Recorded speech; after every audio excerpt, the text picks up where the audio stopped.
জি 24 ঘন্টা Jack অলিভল studio থেকে আমি সব্যসাচী শুরু করছি স্পেশাল 24। অনেকদিন আগে একটা অনুবাদ কবিতা পড়েছিলাম। চলো ম্যানগ্রোভ বনে সারিবদ্ধ হই, বালুকাময় তীর ধরে ছুটে চলি, সমুদ্রকে ধুয়ে ফেলতে দেওয়া হোক আমাদের ঘামে লবণ। সুন্দরবনের ঘাম লবণ আষ্টে পৃষ্ঠে বেঁধে রেখে দেয় ম্যানগ্রোভ। সমুদ্র বা নদী পারে ম্যানগ্রোভের সারি আটকে রেখে দেয় মাটি, যে মাটিতে ছাদ বানাই, থাকি, আমরা বাঁচি। অথচ দেখুন, এই আমরাই ম্যানগ্রোভ বাঁচতে দিচ্ছি না, আমরা ম্যানগ্রোভ কাটছি অকাতরে। আজ স্পেশাল 24-এ ম্যানগ্রোভের বিপদের কথা বলবো আপনাদের।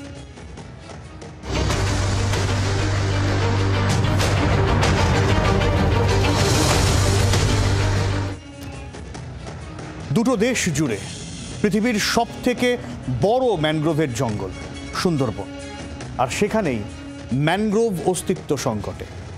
2000 সালের পর থেকে 20 সাল পর্যন্ত সুন্দরবন হারিয়েছিল 110 বর্গ কিলোমিটার ম্যানগ্রোভ। 2020 থেকে 25 গত 5 বছরে ম্যানগ্রোভ কেটে ভেড়ি, পোলট্রি, পুকুরের খবর আমাদের আসতে শুরু করেছিল হুড়মুড়িয়ে। আর সে কারণেই ম্যানগ্রোভ বাঁচানোর লড়াই শুরু হয়। সুন্দরবনে কাটা হয় ম্যানগ্রোভ, সুন্দরবনে পোতা হয় ম্যানগ্রোভ। ম্যানগ্রোভ বাঁচানোর অনন্ত লড়াইয়ের সাক্ষী থাকতে হচ্ছে সুন্দরবনকে।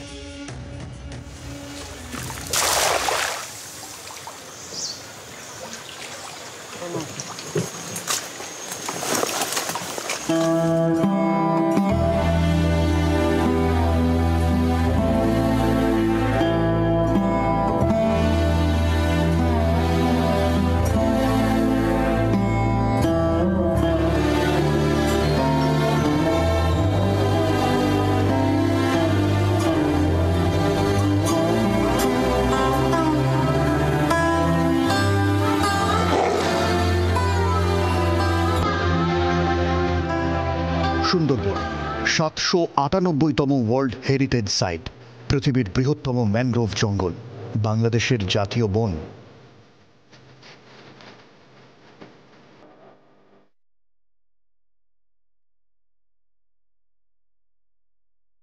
এই বৃহত্তম ম্যানগ্রোভ জঙ্গলে অস্তিত্ব সংকটে ম্যানগ্রোভ।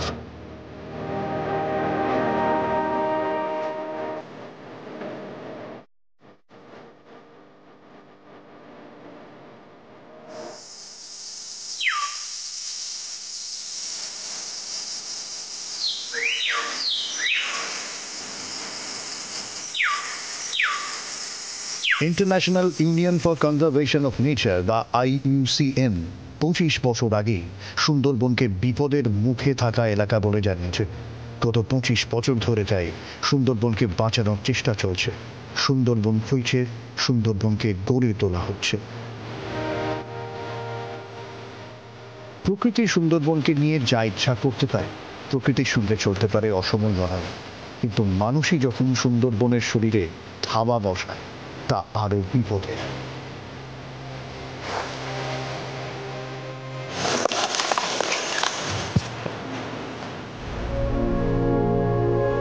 মুখ্যমন্ত্রী মমতা বন্দ্যোপাধ্যায় বারবার সুন্দরবনে ম্যানগ্রোভ বাঁচানোর কথা বলেছেন, ম্যানগ্রোভ রোপণের কথা বলেছেন, কিন্তু সতর্কবার্তা হারিয়ে যায় সুন্দরবনের অসংখ্য খাঁড়ির নোনা জলের হাওয়ায়।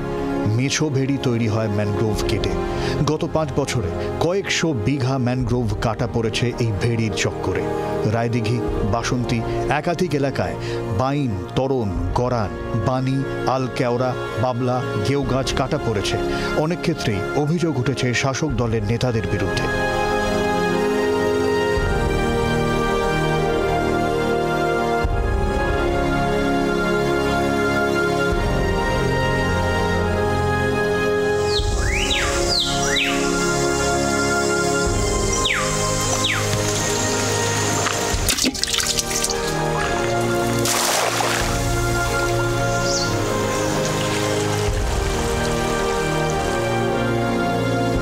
ম্যানগ্রোভ 2.5 গুণ লবণাক্ত জলেও টিকে থাকতে পারে গাছের যে প্রজাতি।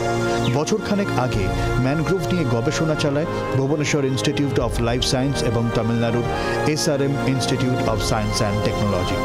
এভিসেনিয়া মেরিনা বা ধূসর ম্যানগ্রোভ নিয়ে চলে রিসার্চ।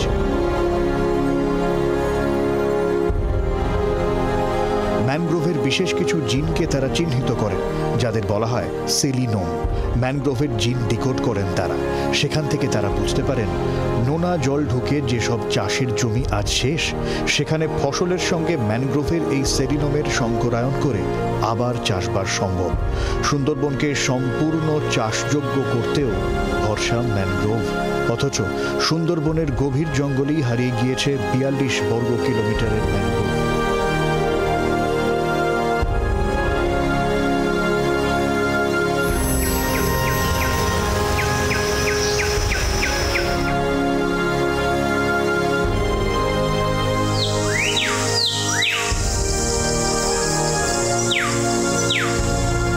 তিন ধরনের ম্যানগ্রোভের জঙ্গল হয়: খুব গভীর বাদাবন, মাঝারি গভীর বাদাবন আর ওপেন ম্যানগ্রোভ জোন। প্রথম দুটি ম্যানগ্রোভের বাদাবন ঝড় বৃষ্টির বিপত্তি থেকে বাঁচায়। অবাধে ম্যানগ্রোভ কাটায় প্রথম দুই ক্ষেত্র কমেছে, কিন্তু ঠেকা দিতে গিয়ে ওপেন ম্যানগ্রোভ জোন বেড়েছে। তাতে কতটা লাভ হবে জানা নেই, কিন্তু চেষ্টা ছাড়া গতিও তো নেই।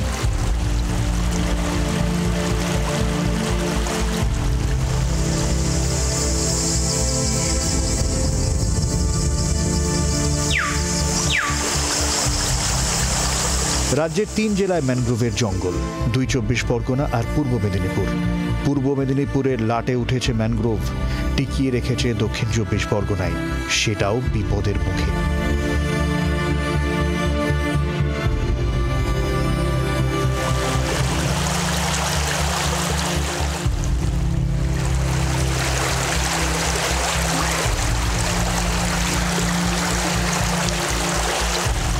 এই অবস্থায় ম্যানগ্রোভ সৃজনই আপাত ভরসা।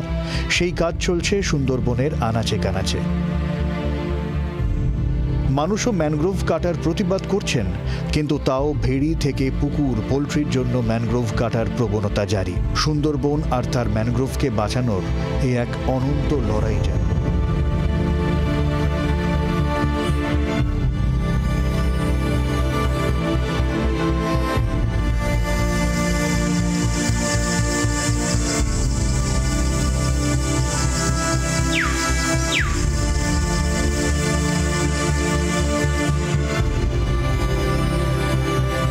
ব্যুরো রিপোর্ট, জি ২৪ ঘন্টা।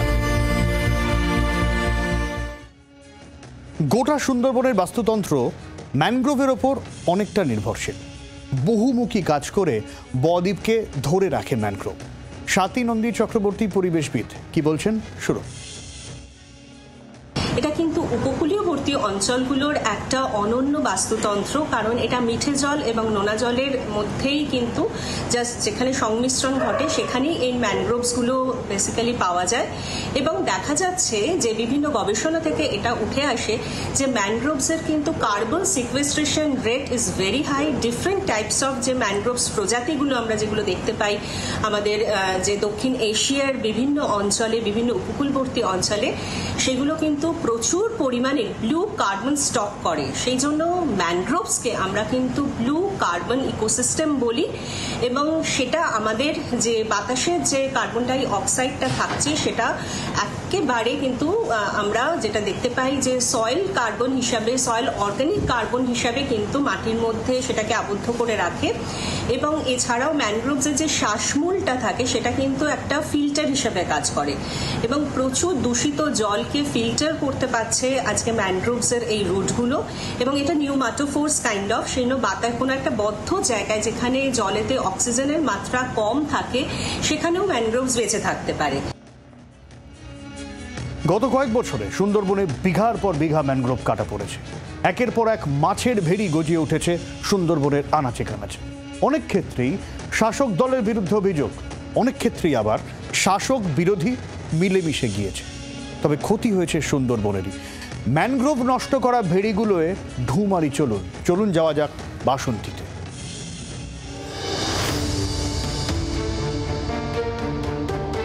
মাতলা সুন্দরবনের অন্যতম আদরের একটা নদী।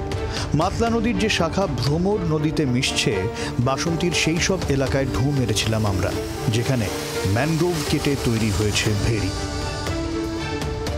এই যে জায়গাটা আমরা যাচ্ছি, এই মাতলা নদী, আর সেই নদীর দুধারে ম্যানগ্রোভ গাছ, আর সেই ম্যানগ্রোভ গাছের মধ্যেই সেখানে মাছের ভেড়ি তৈরি করা হয়েছে, মাটির বাঁধ দিয়ে চারদিকে আটকে সেখানে মাছ চাষ করা হচ্ছে।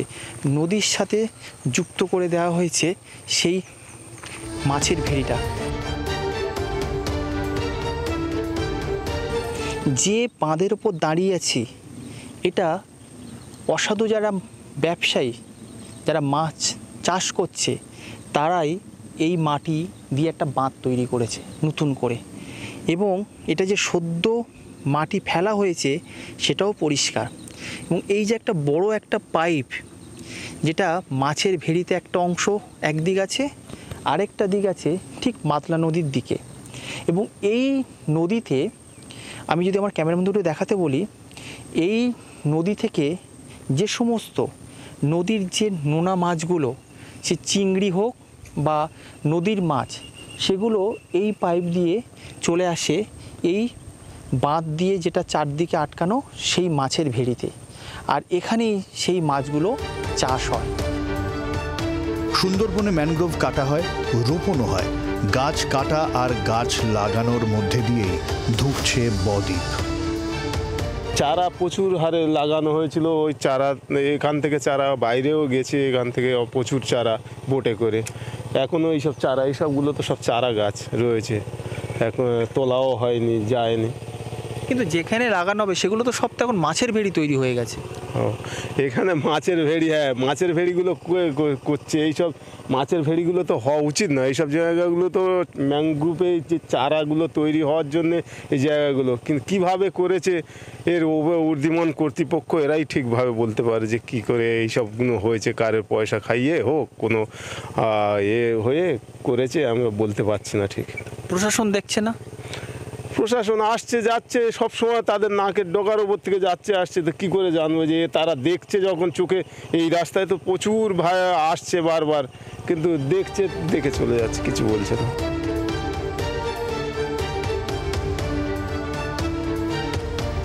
বাসন্তী না, সুন্দরবনের গোসবা, ঝড়খালি, সজনেখালি, বিভিন্ন জায়গায় সব একই ছবি। চারিদিকে যেদিকেই আমরা তাকাবো সেদিকেই শুধু মাছের ভেড়ি।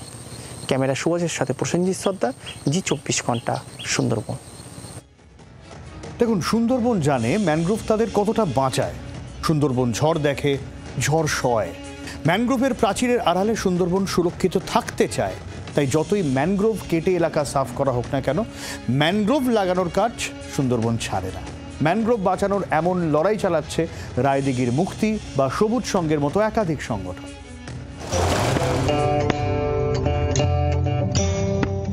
নদী পার ধরে এভাবেই গাছ বুনতে বুনতে যাচ্ছেন অনেকে। বর্ষায় গাছ বুনলে শীতে তা মাথা চারা দেয়। সুন্দরবন জানে নদী পার ধরে রাখতে হয়। সুন্দরবন পার ভাঙার যন্ত্রণা বোঝে, তাই পার ধরে রাখার সব রকম সকমে সুন্দরবনের যত্ন। সে কারণেই ম্যানগ্রোভ।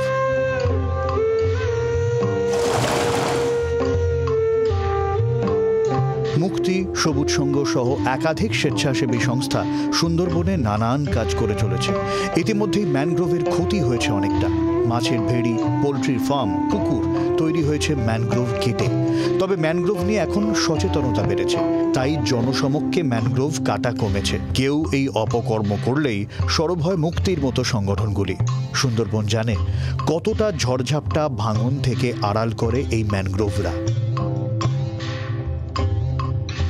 আমাদের সমস্যা হচ্ছে, আমরা নদী বাউন্ডারি বা নদী মাতৃ এলাকায় বাস করি। আমাদের নদী মাতৃ এলাকায় বাস করি, যেহেতু আমাদের নদীকে বা এবং বন জঙ্গলকে রক্ষা না করলে আমরা বাঁচবো না। আমাদের এই নদী বাঁধ ভেঙে গিয়ে এলাকায় জল ঢুকে গিয়ে চাষের জমি নষ্ট হয়ে যাচ্ছে, ঘরবাড়ি নষ্ট হয়ে যাচ্ছে, এবং আমফান, বুলবুল এবং ইয়াস এইসব ঝড়ে আমাদের নদীর বাঁধ ভেঙে দিচ্ছে, গাছপালা না থাকা দরুন। যার জন্য আমরা 200 মহিলা, স্বনির্ভর গ্রুপের মারা 200 জন মহিলা এই ম্যান গ্রুপে কাজ করি। সাগর, নামখানা, মথুরাপুর, পাথর প্রতিমায় কাজ করছে রায়দিঘিরই সবুজ সংঘ। এই 4 ব্লকে নতুন করে ম্যানগ্রোভ লাগানোর কাজ করছে এই সংস্থা। এটা নিয়ে আমরা ভীষণভাবে কাজ করছি, এবং এখন রিসেন্টলি আমরা 4টে ব্লকে আমরা অনেক একটা বড় প্রজেক্ট আমরা নিয়েছি, যেখানে এই ছাত্রদেরকে আমরা ইনভলভ করার চেষ্টা করছি, পঞ্চায়েতদেরকে ইনভলভ করার চেষ্টা করছি, অন্যান্য যে সরকারি দপ্তর যেগুলো আছে সেক্ষেত্রে ফরেস্ট থেকে আরম্ভ করে, ইরিগেশন থেকে আরম্ভ করে, সুন্দরবন উন্নয়ন পর্ষদ যেটা আছে, আমি সুন্দরবন উন্নয়ন পর্ষদের একজন সদস্য।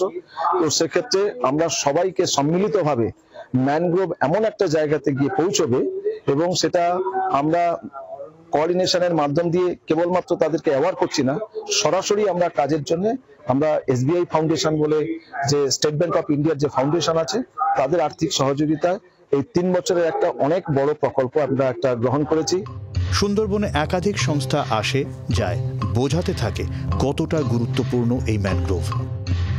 যত ম্যানগ্রোভ বাড়বে তত কার্বন সিকুয়েস্ট্রেশন, কার্বন ক্যাপচার বাড়বে, এবং সেটা খালি সুন্দরবনের লাভ হবে তা নয়, এটা সারা বিশ্বের লাভ হবে। সেই জন্য আমি চাই যে সারা বিশ্বের মানুষকে এই ব্যাপারে অবগাহিত করা। প্রতি বছরই ম্যানগ্রোভ লাগানোর কাজ চলে, প্রতি বছরই ম্যানগ্রোভ কেটে নেওয়ার খবর হয়।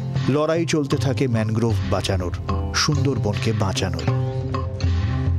নকিবউদ্দিন গাজীর রিপোর্ট, জি24 ঘন্টা।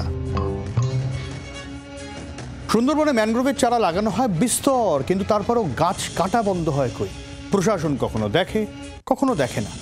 এলোমেলোভাবেই চলছে সুন্দরবনের প্রকৃতি, উপরওয়ালার ভরসায় যেন। গত বছর রায়দিঘির নগেন্দ্রপুর পঞ্চায়েত এলাকার সীমাঘাট এলাকায় 150 টন ম্যানগ্রোভ পাচারের চেষ্টা রুখে দিয়েছিল প্রশাসন। শাসক দলের নেতার বিরুদ্ধে অভিযোগ উঠেছিল। প্রশাসন কখনো কড়া, কখনো নরম। ক্যানিং পশ্চিমের তৃণমূল বিধায়কের দাবি, গ্রামের মানুষেরও আরও একটু তৎপর হওয়া উচিত। ক্যানিং সাব ডিভিশন যে সুন্দরবন এলাকা কেন্দ্রিক, এই ক্যানিং 1, 2, বাসন্তী, গোসবা, বিশেষ করে বাসন্তী গোসবার দিকে ইন্টেরিয়র যে এলাকাগুলো আছে, এবং ক্যানিংয়েরও বেশ কিছু জায়গায় রাতের অন্ধকারে বহু জায়গায় কিন্তু ম্যানগ্রোভ কাটা হয়। কিন্তু পুলিশ প্রশাসন তৎপর, পুলিশ যায়, পুলিশ গিয়ে বিভিন্ন সময় দেখেছেন আপনারা অ্যারেস্ট করে নিয়ে আসে, কাঠ নিয়ে আসে, ম্যানগ্রোভের সাথে তাদেরকে জেল খাটে। আমরা জানি যে প্রশাসন তৎপর আছে, কিন্তু বিভিন্ন জায়গায় এলাকায় যারা গ্রামের লোকরা আছে, যদি প্রশাসন বা আমাদের দপ্তরে যদি খবর পেয়ে যায় যে কোনো জায়গায় এই ধরনের ঘটনা ঘটছে, তাহলে কিন্তু প্রশাসন আরও কুইক গিয়ে তার অ্যাকশন নিতে পারে। কিন্তু সাধারণের কথায় তো হতাশা। যারা ম্যাংগ্রোভ গাছ কেটে বিঘে বিঘে ফিশারি করছে, এরা কি দিনে কাটছে না রাতে কাটছে? ও বাবা কখন কাটছে বলতে পারি না, ঠিক রাত্রি হয়তো কাটছে, দিনের বেলা কাটছে, ওসব আমার যাই না বাবা, সব গাঙে নদী কাটছে। এখানে কেউ বারণ করে না? না, বারণ করলে কেউ শোনে? না না শোনে না, না, বরং ভয় দেখায়। হ্যাঁ, কি করে? ওইসব আসবে, পুলিশ আসবে, ডিউটি করবে, এইসব গাছপালা কাটছে কি জানি এইসব বলে। সরকারি বেসরকারিভাবে অনেক ম্যানগ্রোভের চারা লাগানো হয় সুন্দরবনে, কিন্তু তার মধ্যে কত টিকে তা নিয়েও প্রশ্ন। আচ্ছা, ম্যাংগ্রোভ গাছ কি লাগানো হয় গ্রামে বা যে সমস্ত নদীর ধারে? হ্যাঁ হ্যাঁ, লাগানো হয়। মানে সেটা কি মানে পরিমাণটা অনেকটা না অল্প লাগিয়ে দেওয়া হয়? ভালো পরিমাণ লাগানো হয়। সেগুলো কি বাঁচে? অনেক বাঁচে, অনেক মারা যায়। ফলে গাছ কাটা আর গাছ লাগানোর অনন্ত চাকা ঘুরতে থাকে সুন্দরবনে। তাতে ভারসাম্য আদৌ কতটা থাকে তা নিয়ে প্রশ্ন। সুন্দরবন থেকে প্রসেনজিৎ সর্দার, জি24 ঘন্টা। দেখুন, সরকার কিন্তু ম্যানগ্রোভের গুরুত্ব ভালো রকম বোঝে। সে কারণে সুন্দরবনে চারাবিলি হয়, ম্যানগ্রোভ পোতা হয় কলকাতাতেও। ঝড় রুখতে ম্যানগ্রোভ জঙ্গল প্রাকৃতিক প্রাচীর হিসেবে কাজ করে সুন্দরবনে। সেই পাঁচিল কলকাতার নদী তীরেও চাইছে সরকার। সে কারণে ম্যানগ্রোভ পাঁচিল নির্মাণের পরিকল্পনা নেওয়া হয়েছে কলকাতা পুরসভার তরফে। এই পরিকল্পনার প্রাথমিক বাস্তবায়ন হয়েছে এই প্রিন্সেপ ঘাট এলাকায়, যেখানে নদীর পাড়ের মাটিতে ম্যানগ্রোভ জাতীয় সুন্দরী, বাইন, কাঁকড়া গাছের 750-র বেশি চারা ইতিমধ্যেই লাগানো হয়েছে। গুরুত্ব যখন বুঝি, তখন সে গুরুত্ব বাস্তবে কেন থাকে না, এই প্রশ্ন তো উঠবেই। আমি একবারও বলছি না সুন্দরবন নিয়ে সরকার চোখ বুজে রয়েছে, কিন্তু সুন্দরবনে এবার করা হওয়ার সময় এসেছে। ভেরি, পুকুর বা পোলট্রির জন্য ম্যানগ্রোভ কাটা হলেই সরকার যদি আরও করা না হয়, তাহলে বিপদ সুন্দরবনের, বিপদ কলকাতার, বিপদ গোটা বাংলার।